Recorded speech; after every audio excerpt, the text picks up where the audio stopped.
There are a variety of commonly recognized dialects in the United States that you may end up interacting with, depending on where you end up working as a speech pathologist or audiologist, or even if you take some other career path. You're gonna live somewhere. If it's in the United States, there will be a dialect group that you'll be interacting with. Most of you all are probably familiar with Southern American English, spoken in the southeast of the United States, but not quite so much in Florida, which has a lot of people living there that came from a lot of other places.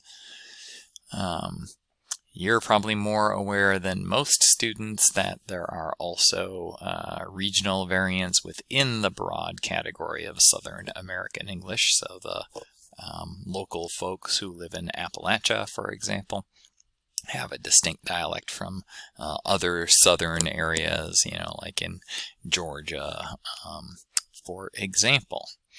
Some of the most noticeable vowel differences in Southern American English are the monophthongization of diphthongs, so having something like tight, which is a diphthong in my pronunciation, come out more like tight.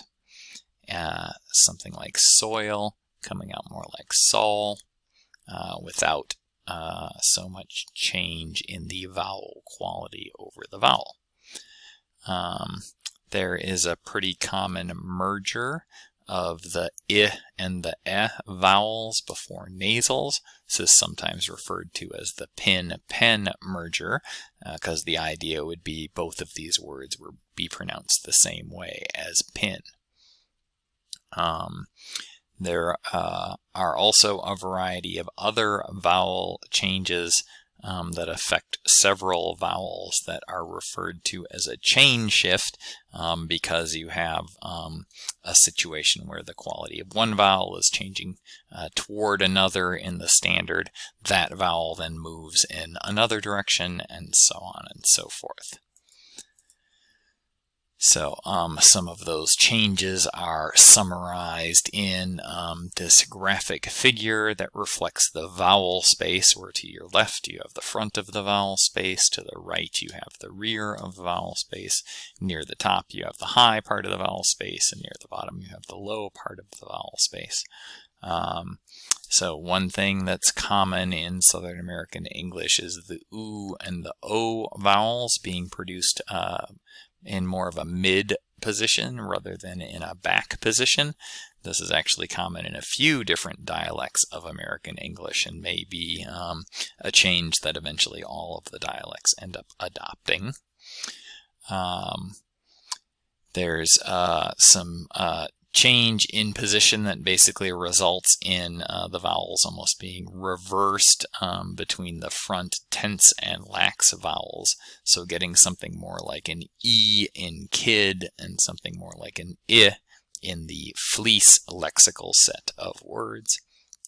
Similarly, something more like an A in dress and something more like an E in face. That would be fess and drace rather than face and dress. There's some R context changes, some of which are differences, maybe I should say, some of which might be familiar to you. So, for example, the or, open O followed by R sequence coming out as having a more proper O, or, in the production of that. So in something like north coming out as north. Again, this kind of chain shift idea, the R sequence like I have in start, moving towards something more like the or sequence. So getting start for the production of what is start for me. And again, where the little bracketed words that are in this graph reflect those Wells lexical set examples of words. Last but not least, some raising of the A vowel. So in something like trap, getting something a little bit more like trip, where that's higher up.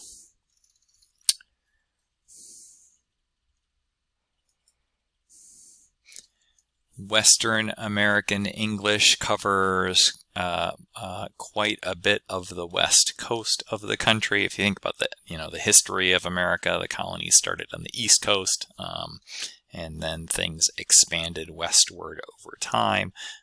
So these are regions that were inhabited by English speakers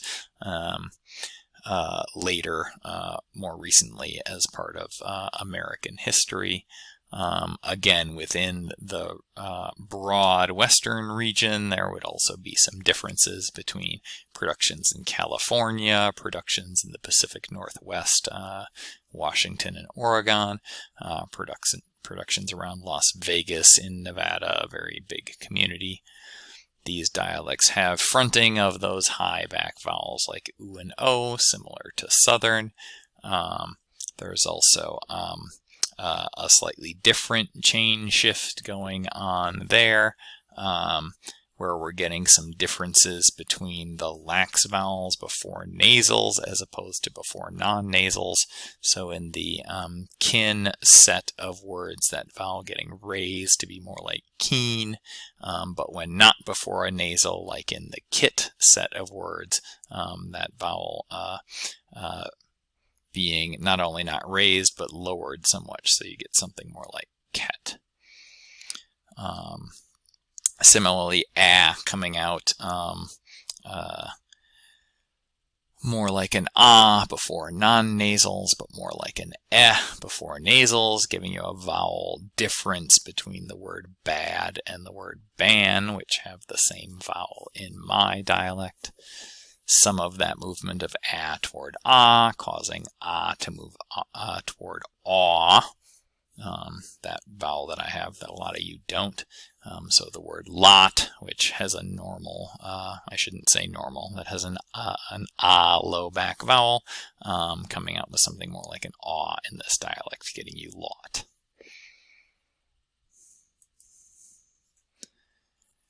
Another commonly recognized dialect is referred to as Midlands English. That's the center of the United States, basically kind of away from all of the other dialect groups, or kind of identifying regional things. So, east of the Rocky Mountains, not near the East Coast, not near the South, not too near the Great Lakes, which has a different dialect region to it.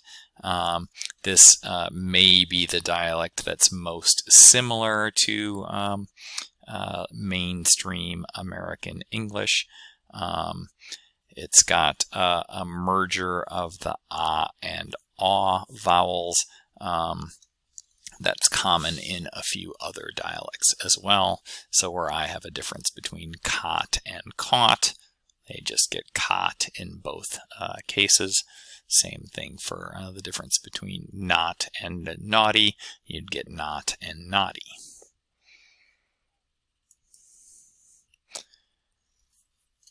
Northern English covers the north central part of the country and the inland north, so again away from the East Coast, kind of along the Great Lakes region, so from Minneapolis and Minnesota over into Buffalo, New York, before you start to get into the northeastern dialect region.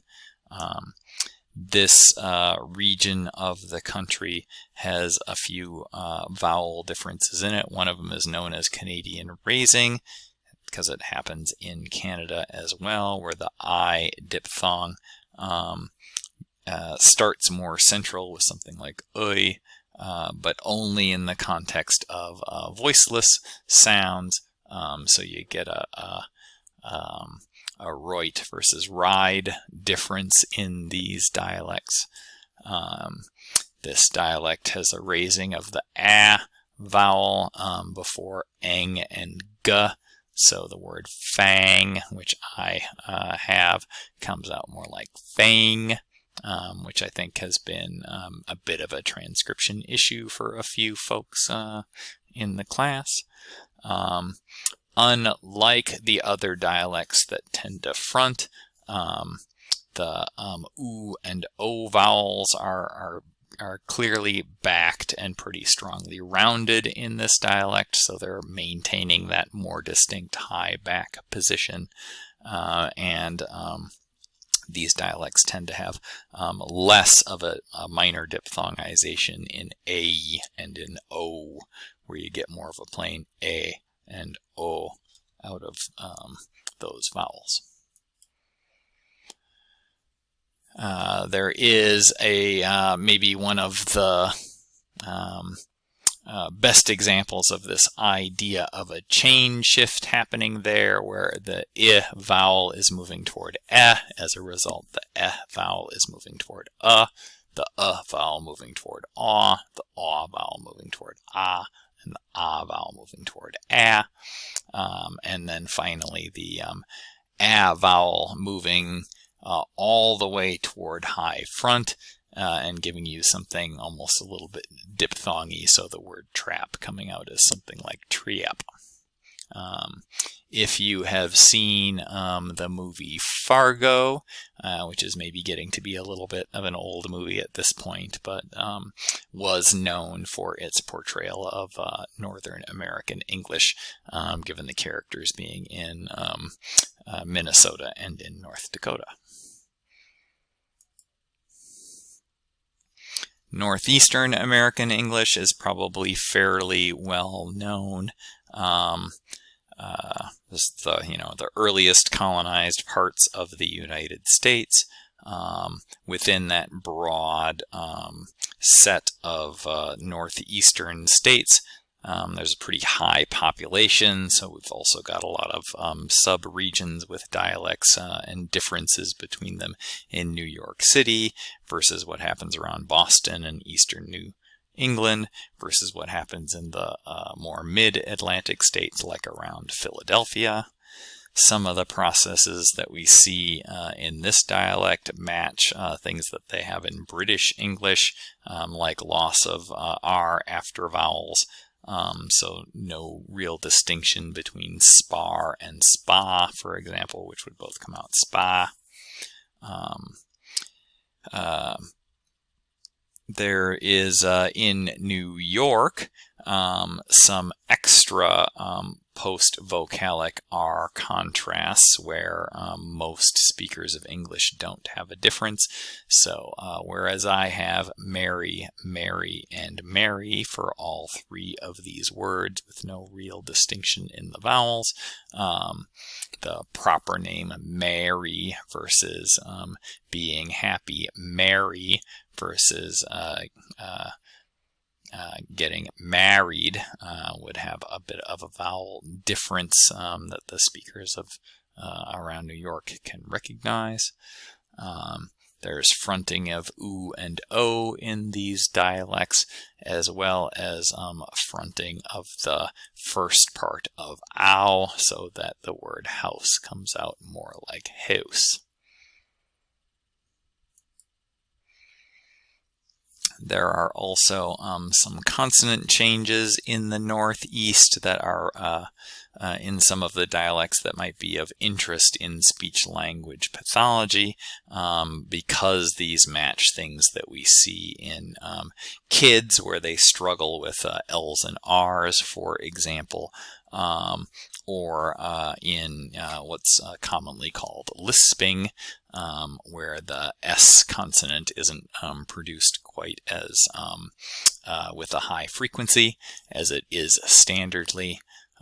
So there are some dialect speakers in the North and Northeast where coda L's come out more like an vowel. So those cases where that L would be velarized, that type thing, coming out with an instead, and the S being palatalized to be more like a sh in sta, spra, scra, and stra clusters. So getting things like spring. Since I don't speak this dialect, I'm not sure how accurate my faked versions of all these dialect productions are. But trying to give you the idea. So again, you'll learn at some point about things like the palatal lisp or liquid vocalization in one of your child language classes.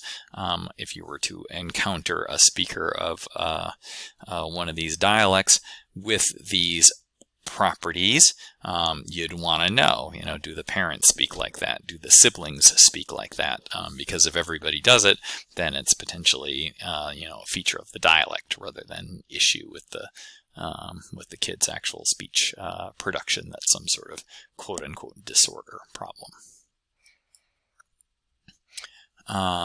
If you're interested in these dialect differences, that the text that we have for this class does get into some pretty narrow transcriptions using some dialects, using some diacritics, I should say, to try to accurately capture the way these speech sounds are articulated.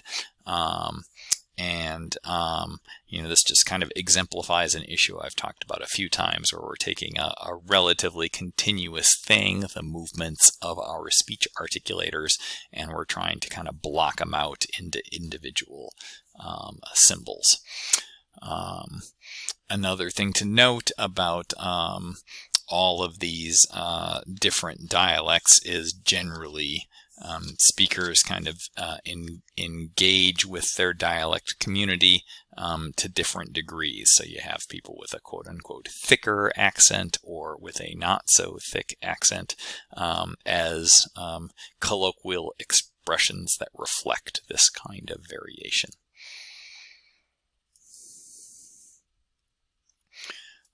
As we go to English as it's spoken around the world, we again see, as you saw in your second transcription project, differences in the production of English where it's a major language. So, English coming from England, where they would say, they're the ones that actually are speaking English and everybody else is speaking other stuff.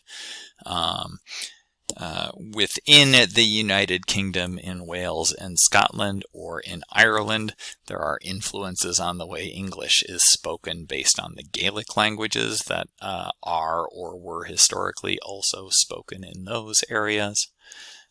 In Australia and New Zealand, you have British English that's been influenced to some extent by American English, because they're actually geographically closer to the U.S. than they are to England, and those in terms of sort of English global colonization of the world were some of the more recently colonized areas.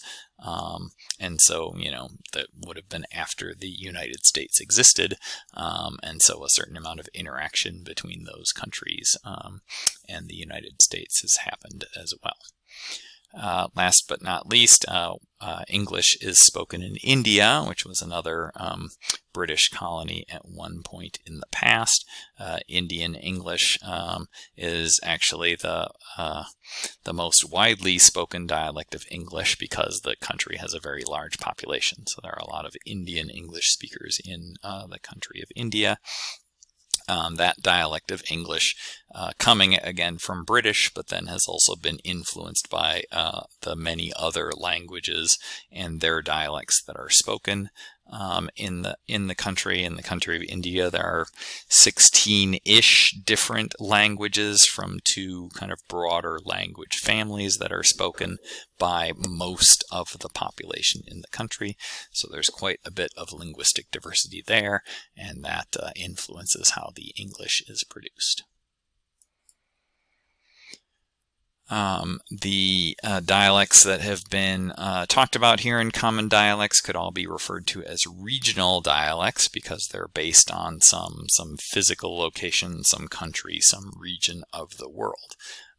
There are also, within any particular region, social dialects that can exist based on race, based on ethnicity, based on cultural differences, where, again, the social purpose of dialects is shared identity, that as, physical location is one aspect of cultural background that people share, but there are a lot of others as well. The one social dialect that's talked a fair bit about in our particular text and has been discussed, more generally as a cultural issue in the country, is African American English, sometimes also called African American Vernacular English, AAVE. Black English. At one point the term Ebonics was used a certain amount in California in talking about this dialect.